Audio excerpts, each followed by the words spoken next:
আজকে আবার চলে এসেছি পাকা আমের একটা দুর্দান্ত রেসিপি নিয়ে। চলো আজকে বানাবো বাড়িতে একদম ঘরোয়াভাবে ফুটি আর কোনো রকম ভেজাল ছাড়াই। দেখো তার জন্য নিয়েছি 3টে পাকা আম, একটা কাঁচা আম আর একটা পাতিলেবু। প্রথমে কাঁচা আমটাকে সেদ্ধর জন্য বসিয়ে দিয়েছি আর এদিকে পাকা আমটা টুকরো টুকরো করে কেটে নিয়েছি। কাঁচা আমটা দেখো সেদ্ধ হয়ে গেছে। এরপর ঠান্ডা করে আমি আমের যে পাল্পটা হাত দিয়ে বার করে নেব।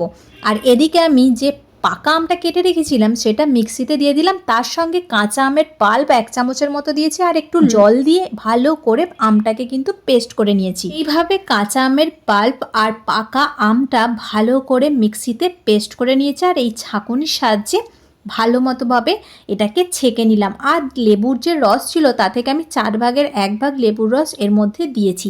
আর হ্যাঁ, একটা কথা বলাই হয়নি, এখানে কিন্তু আমি যখন পেস্ট করেছি তার মধ্যে পরিমাণ মতো চিনিও দিয়ে দিয়েছি, সেটা ভিডিওতে দেখানো হয়নি। যাই হোক, ওটা মিশ হয়ে গেছে। দেখো আমাদের কিন্তু একদম ফুটি রেডি হয়ে গেছে। আর এখানে 2 গ্লাসের মতো ফুটি হয়েছে। আমি যেহেতু ঠান্ডা জল দিয়ে করিনি তাই বরফের কুচি দিয়ে ফুটিগুলো সার্ভ করে দিলাম।